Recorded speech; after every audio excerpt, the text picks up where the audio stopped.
Appreciate you guys for tuning in. I'm your host, Gabo Say Something. We back with another video.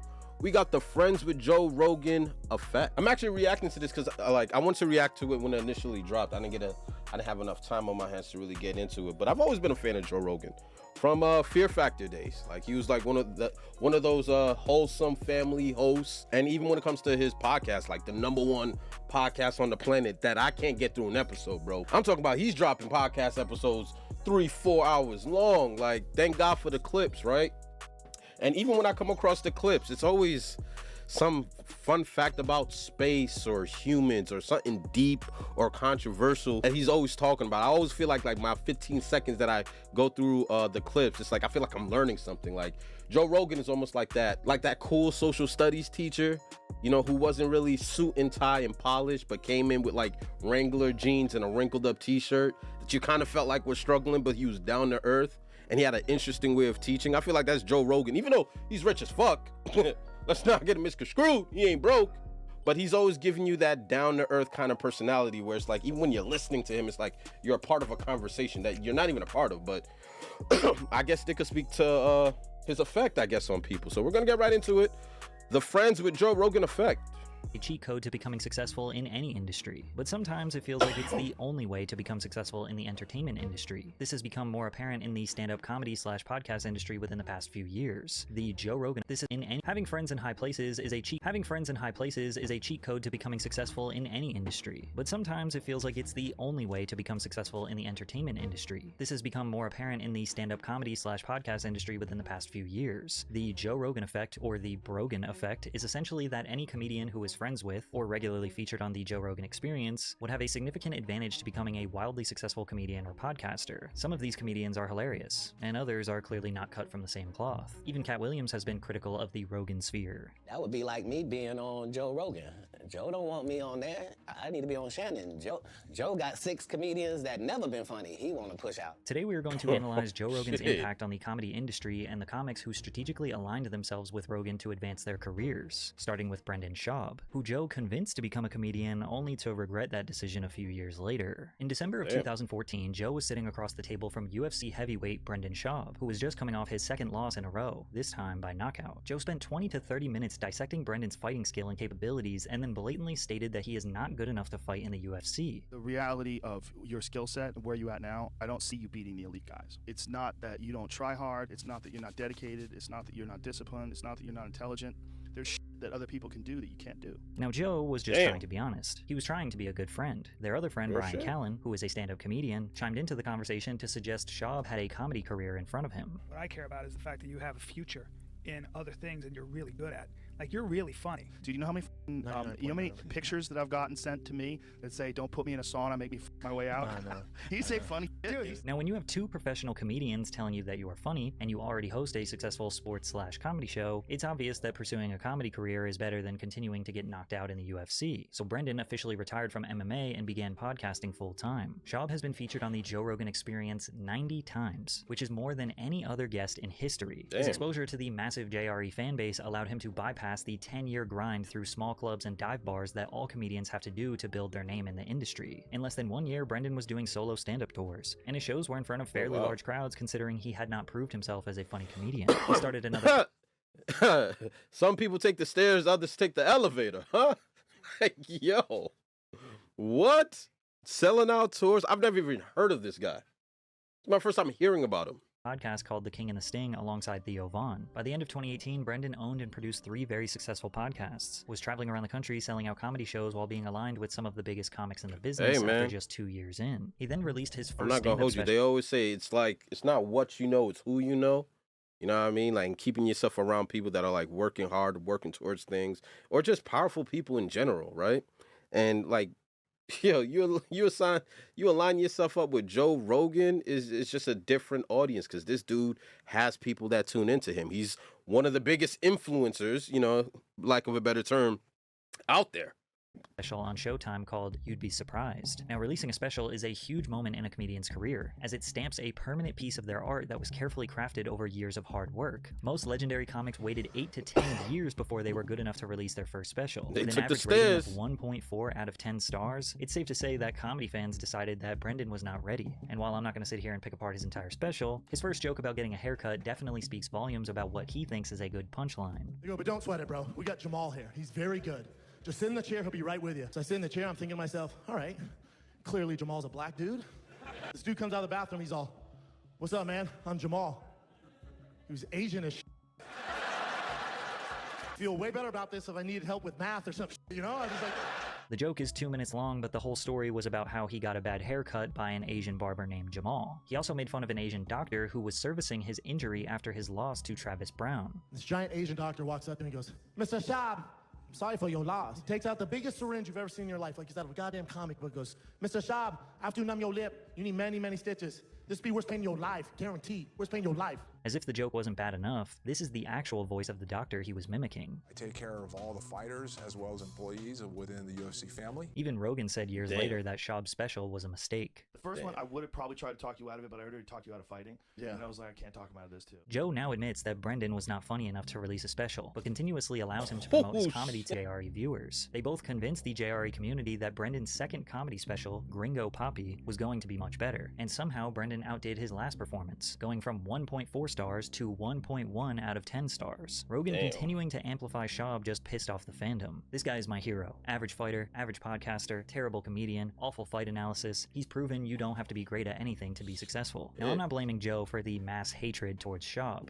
He definitely did that to himself. If anything, this just proves that Joe is a good friend, willing to continuously promote his buddy despite the obvious lack of comedic talent. Which begs the question that people have been asking for years. Does Joe Rogan understand comedy? Because there have been countless examples of jokes sliding right over his smooth, round head. But first, a quick word from today's sponsor, Underdog Fantasy. That we're not here for. You custom action. Underdog available in reverse play CC. It makes watching the NBA even more interesting for me. So rep your team and make your own picks with Underdog. Dolphins commit. Still got that one in. Damn. They kill babies. They do it on purpose. Yeah.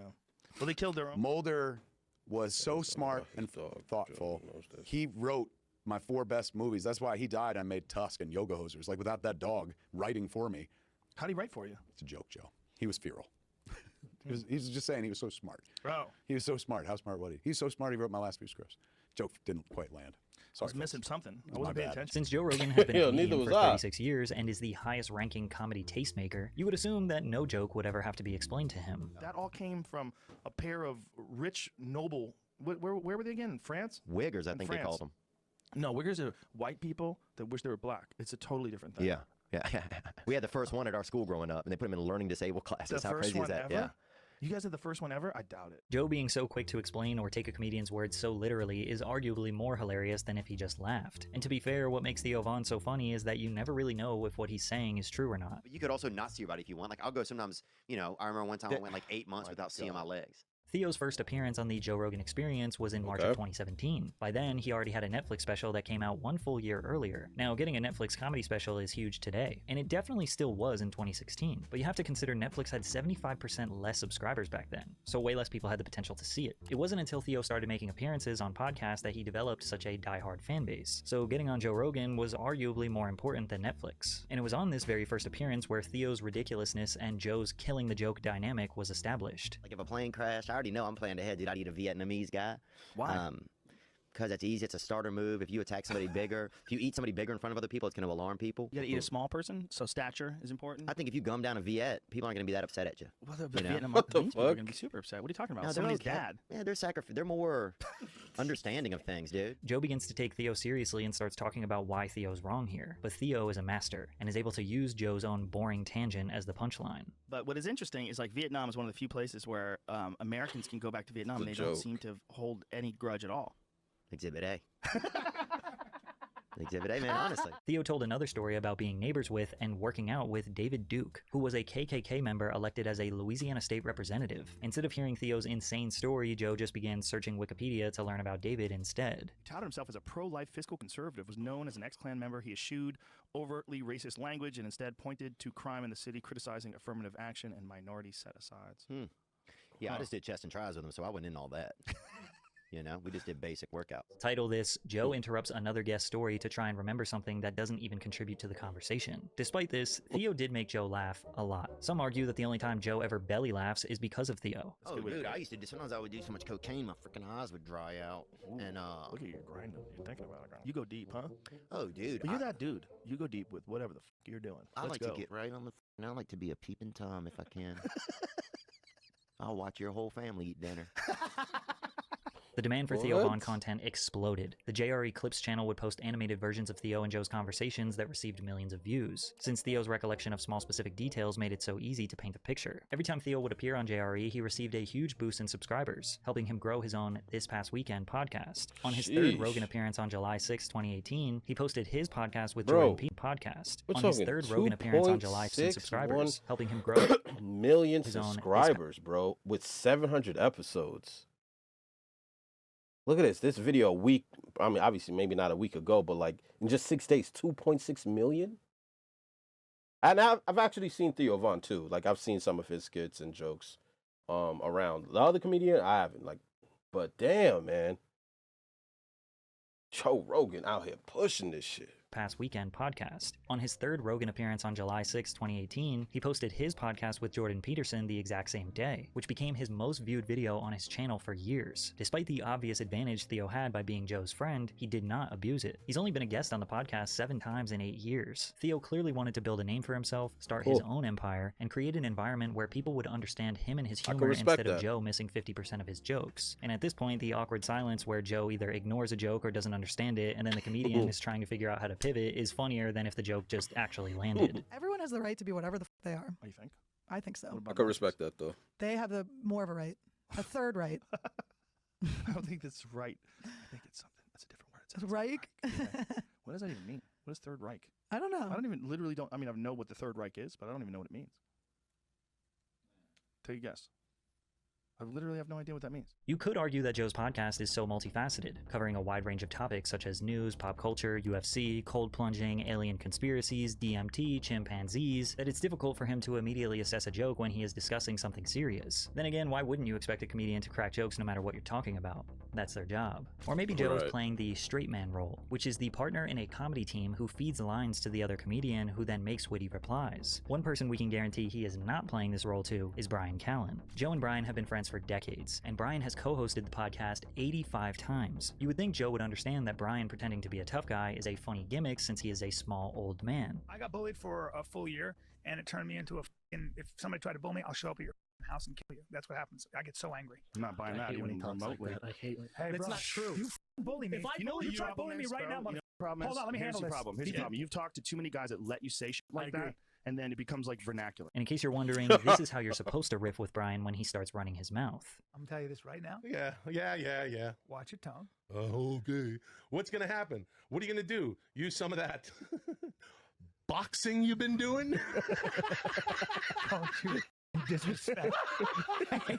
There's a clear difference. Since Joe has been a diehard UFC fan, there's a clear difference in how they both handled that he is situation. Not even remotely interested in joking about it. Should they do something like that? They're kind of insinuating how tone deaf Joe Rogan is. Like he can't read a room or catch on to a joke or can't tell when someone's being sarcastic. Yo. UFC where different people that are more behind the scenes fight each other. No. So, you versus Bruce Buffer. No. Would you watch that? No, you want to watch people fight that are actual fighters. So when Bryan turns on this tough guy act, Joe is convinced he's being serious because he hangs around fighters and hits the gym occasionally. Then again, you could argue that Joe is just genuinely sick of Bryan and has been listening to his bullshit for years. Like on episode 2017 when Bryan was joking about Schaub returning to the UFC to fight Derek Lewis. He was throwing Derek Lewis out there with no gloves. Good Lord. But wait, hold on. Just hear me out. Do you want to die? Sir, hear me out. What? I'm just talking about just shoot a blast double. Shut the Take the ground, and then we got that. The f up. Shut the f up. And despite being on Rogan's podcast 85 times, Bryan Callen has yet to prove to the audience that he is funny. Callen has released 4 specials over the past 12 years, and none of them were purchased by a major streaming network. All of them were released for free online, and the most popular one has not even reached 1 million views. Callen's comedy is just okay. It's solid. It's decent, which some would argue is worse than being bad. Being so middle of the road that you can't say anything positive or negative. It just exists. Luckily, Bryan has Joe, so he can... That's worse than being bad. being subpar comedian is worse than just being terrible. Because it's nothing good or bad.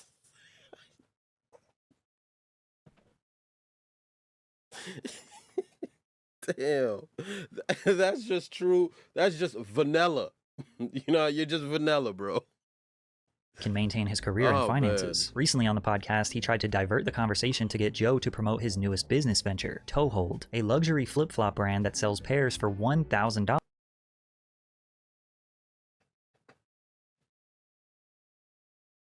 Come on, bro. $5,000 flip-flops?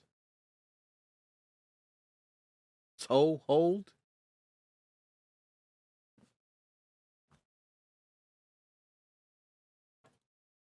And features really sick designs like Bad Motherfucker and We the People. Sick. Hey, put your towels on. Sick. Take those off. Shut the f*** up. Take the drugs off. Listen to him. Listen to him. Come on. So silly. I know you want to promote your goofy flip. I'm not promoting him. I just got you even call them toe holds. Feel him under your feet. Put your toe holds on. Feel him for you. Feel him under your feet. Come on. You gotta love Brian panicking when he realizes that Joe making fun of his sandals is not gonna boost sales. But no worries, they put a quote of Joe on the website saying they are the best flip-flops he ever had. And this is not the first time a comedian came on the show to promote their product that Joe hated. Steve-O came on the pod with a bag full of stuff that he was selling, which Joe was not enthusiastic about, only to completely destroy Steve-O's newest business venture. Hey, let me tell you about what I'm selling for cheddar. You got a bag of stuff you're selling? Steve-O's butt wipes for your butthole.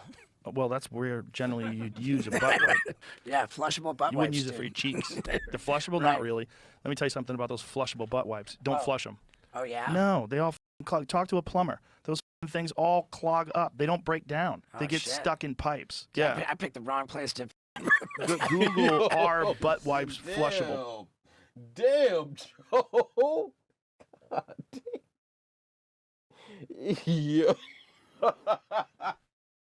You want to talk about the wrong spot to try to promote your shit? Like, that's the definition of like handing your CD to somebody and you're expecting them to pick it up. Like, bro, he threw your CD back in your chest.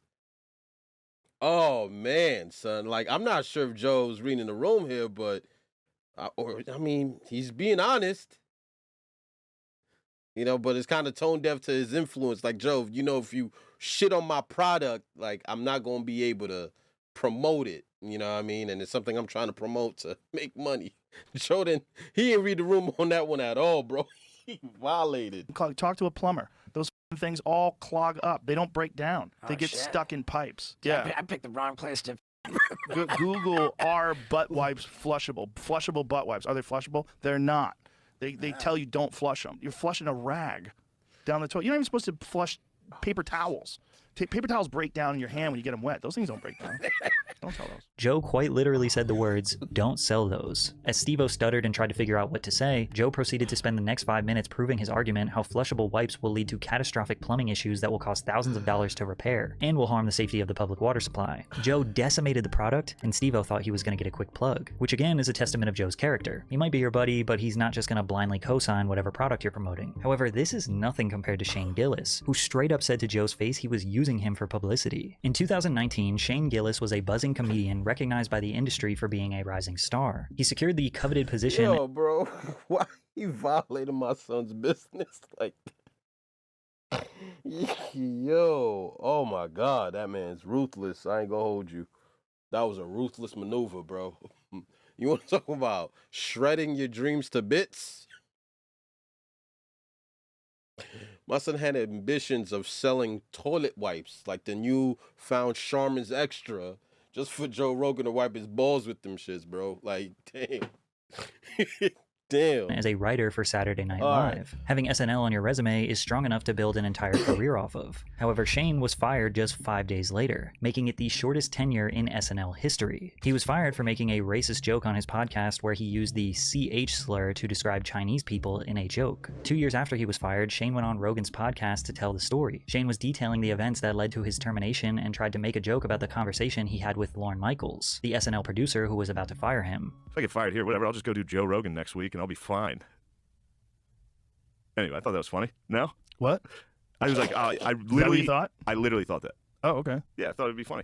Well, it could have been funny. Yeah. I was booked up, though. No, it's fine. It was just funny to truly... That was a conversation I actually had. Really? In Lorne Michaels' office in the middle of that. That's hilarious. I was in pure fucking... Not hitting him with the "that's hilarious" after he had to explain the joke, after you basically let the joke go right over your head. Not typically when people tell jokes, they're not looking for you to tell them, "Oh, that's funny." They're looking for you to laugh. The most monotone voice. "Oh, really? That happened? Oh, that's hilarious." Oh man, Joe's a savage. Yeah.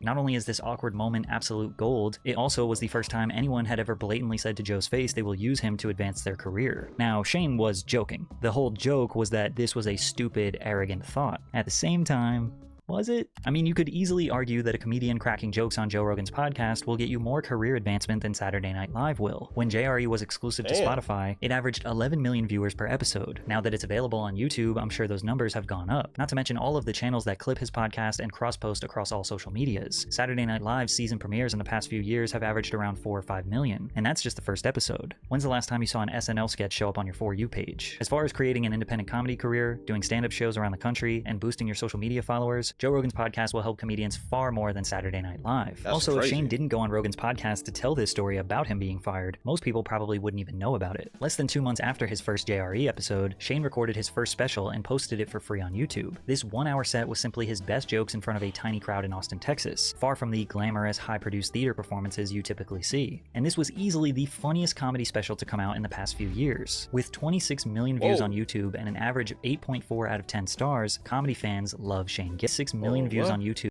Shane Gillis, live in Austin, stand-up comedy footy. I'm gonna check this one out. 26 million in 2 years? You better be funny. And an average of 8.4 out of 10 stars, comedy fans love Shane Gillis. And Rogan also loves Shane Gillis. Shane just has to hit him with simple premises like gay jokes for Joe to burst into tears. Armpit hair doesn't bother me at all. No. Doesn't On a bother lady? me. So No. wait, you like jack ladies with armpit hair? Yeah, a little bit of You armpit get hair. close, dude. You're so close. That's as close as it gets.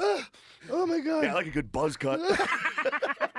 In fact, Joe thought Shane was so funny that they started a podcast within the JRE podcast called Protect Our Parks. Rogan, Gillis, Ari Shaffir, and Mark Norman have done a 3 to 4 hour podcast roughly once per month for the past 2 years. Within those 2 years, Netflix bought Shane's second special, Beautiful Dogs. Wow. With Netflix comedy being more relevant than ever, this was a huge opportunity for Shane. Since his first special was posted on his own YouTube page, you could argue that maybe he got some biased favoritism. However, Netflix would expose him to a much more broad, unbiased audience, and he seemingly won them over as well, securing a 7.9 out of 10 star rating. Shane Gillis is definitely one of the funniest comedians to come out of the Rogan sphere. He is an example of a comedian who would have gotten to this level of fame and recognition regardless, but being friends with Joe Rogan helped speed up that process a little bit. But besides Shane Gillis and Theo Vaughn, the JRE community is sick and tired of the rest of Joe's core group. Ari Shaffir, Bert Kreischer, and even Tom Segura are not celebrated like they used to be. In 2010, Joe invited Ari on the 3rd ever episode of the Joe Rogan Experience podcast. Ari was in 9 of the first 100 episodes and has been a guest over 60 times, making him the 4th most frequent guest of all time. It's safe to say he is a day one JRE community member, yet he isn't exactly the most beloved. Ari is not necessarily disliked for his humor, as he is most definitely a seasoned comedian who will make you laugh, but on multiple occasions his jokes come off as mean-spirited and hateful. For example, 4 hours after the reports of the death of Kobe Bryant and his daughter Gianna, Ari posted a tweet celebrating his death, and then after catching a huge wave of criticism from this tweet, he shortly doubled down with a video. As I know, there's always a lot of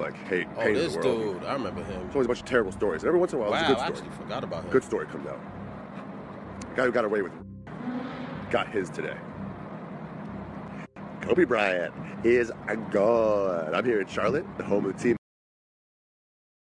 Like, I'll be the first one to tell you, you're never going to be loved by everybody. You know what I mean? Like, some people love you, some people hate you, and then there are people that are, so indifferent of you. But I always say it's a special type of hate when you celebrate someone that fucking dies, bro. You know what I mean? And for this guy to take the lane of being a comedian, the way to America's hearts is through laughter. It's to bring joy out of people. For this person to be that dark, bro, whether I know you or not, I'm not celebrating somebody's death, even if I don't know you. The respect is to not speak on it. But to make a video, your hatred for this one dude, Kobe, obviously, has made you so tone deaf that you would actually think that there are people that, you would think that the masses would agree with your content. That's why you put it out there. He thought it was going to be received well. You know what I mean? A man dying with his daughter and like 9 innocent lives, and you sitting here celebrating him because of. Come on, bro. It's just corny. I didn't even know he was a comedian. I completely forgot about this dude. Interesting. Team that originally drafted him. Bring it back. Got his today. Kobe Bryant is gone. I'm here in Charlotte, the home of the team that originally drafted him. Maybe he wouldn't have put that chicken Denver if he had stayed in Charlotte with the Hornets. But anyway, the point is, dude, it's like Rogan tried to explain to his viewers that this is and just another point. The internet is not your friend. Content creators, including myself. I use this platform to create content, but at no point do I ever think that this shit will suit me, that it has my back. That man put that video out like 5 years ago. He's probably a changed man. He's probably been battered, bruised, criticized, death threats, all that. He's probably grown from the situation. That video still exists. That video is never going away. Just the fact that brother man was able to find it and include in his Joe Rogan Effect video lets you know that what you put on the internet stays there. So be aware of what you put out there, bro, in any format. That was probably his Snapchat story. You know what I mean? And here it is, living forever. The internet is not your friend, bro. just a part of who Ari is. No, I never want to say it's a good thing that he did that, but he needed to know that there are consequences for just saying ridiculous shit that you're not supposed to say when people die. And like the good friend that Rogan is, he even went as far as taking partial responsibility for another grown man's actions to try and take some of the heat off Ari's back. One part of me feels responsible. This is why. I convinced him that he could have an iPhone and that he could be okay. Just put a timer on it. I go, just put a timer on it. I go, my daughter has a timer on her phone. She can only use it for an hour a day. Just put a timer on your phone. And he should have stuck with a flip phone, man. Then again, Rogan simply laughed off Ari's behavior when he decided to spike Bert Kreischer's drink with Molly. One night, Bert invited his friend and fellow comedian Ari Shaffir over to his house to do a podcast. Ari shook Bert's 13 and 15-year-old daughter's hands, walked into the podcast room where they were going to share some drinks. Then Ari decided to secretly slip a capsule of MDMA, aka Molly, into Bert's drink without him knowing. Bert went into a full-blown panic, and it didn't make it any easier that he had to get on a flight early the next morning. But Joe Rogan thought the situation was hilarious. Because he spiked Bert. He gave his friend Molly? That's not okay. It's not okay. But wait, that's hilarious, though. It's still hilarious. I don't believe your fake anger. There's no fake anger in this. That's a weird one. Here's what I did was. I like to be on your side with this, Ari. Thank you. I appreciate it. I appreciate it. End of story. Thank you. No, he's not on your side. That's not what I heard. No matter if you're right or wrong, you can always count on Joe to be there for This is you. why I be saying like white people be having different types of relationships that like I just don't understand. It's not my world, bro. To even think you could do that to somebody and just think what it's gonna be funny for giggles is different to me. I would have had my foot so far up your ass, bro. We both going to the hospital. We both. Know what I mean? You to get my foot out your ass and for me to get my shoe back. Like that's the type of shit that ends a friendship. Like I can't trust you, bro. That ain't cool, bro. When was poisoning our friends funny?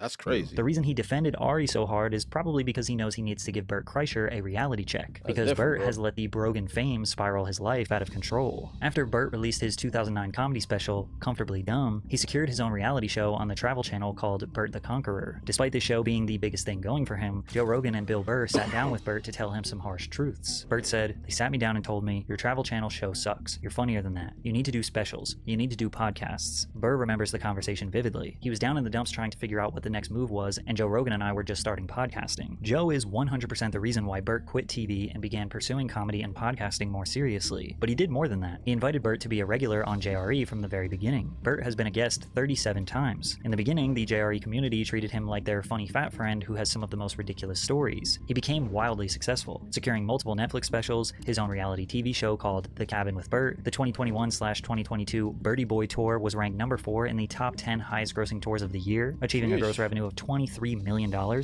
selling 369,000 tickets over the course of 148 shows, and he even released his own feature film about his life that was in theaters. But the more successful he became, the more self-centered he became, once even referring to fans as pedestrians. It's so funny, a comic's brain is so different than a pedestrian's brain. But it just got worse. His alcohol addiction got out of control, his health was severely deteriorating, he became more obnoxious, constantly interrupting people, constantly wanting to be the center of attention. It got so bad where Joe just needed to humble him. Both Tom and Christina are Hold very on. nice people, and they'll be very. I'm gonna be devil's advocate. Shut the f up for a second. Or how about the time Bert tried to convince himself that Netflix photoshopped a different man's stomach on his body for the flyer of his Secret Time special? It's like my belly has fallen over like everyone else's. When I did Secret Time, I didn't realize that it already happened until they did the billboard of it. And they did the billboard, and I go, that's not my stomach. My stomach's tight. And it was complete. You have the craziest, most delusional perspective. Realizing they're not going to budge, Bert tries to get Joe to compliment his shoulders. Thought your belly was smaller than that. I thought I was in great shape. And they put that up on Melrose, and I saw it. I drove past it, and I go, oh, they must have put someone else's belly on me or photoshopped it. Yeah, like and this is like when you go like, I have legit the best shoulders. I do. Hold on, I do. I have legit great shoulders. Like great fucking shoulders. Yeah. No, you don't. So they're ripping through this shirt right now. Yeah, you say things and you don't really mean it, right? Like when you say things and you know they're not true. Whether you think he deserves it or not, Joe Rogan has become the biggest comedy tastemaker in the world. I didn't even mention how he moved to Austin, Texas, opened his own comedy club, and created vast new opportunities for comics to maintain their careers. Most comedians don't rely on Joe's podcast for their relevance, but going on there and cracking some jokes isn't all that different than the 90s version of doing a 5-minute set on late night television. The only difference is there's no live crowd, and all you gotta do is make one bald conspiracy theorist who barely understands when you are joking laugh a little bit. And yeah, sure, maybe Joe has given some of his buddies an unfair advantage. The good news is you don't have to listen to them, nor do you have to buy tickets to their stand-up or watch their specials. But one thing you can't say about Joe is that he's not a great friend. I value loyalty a lot. And I remember there was a moment when I was sitting with Joe and he had a phone call with you. Joe was getting canceled for something. They didn't want him commentating the fights. And you on the phone offered your resignation over this. I got teary-eyed over that. Joe Rogan has been very loyal to me, and I am very loyal to Joe Rogan.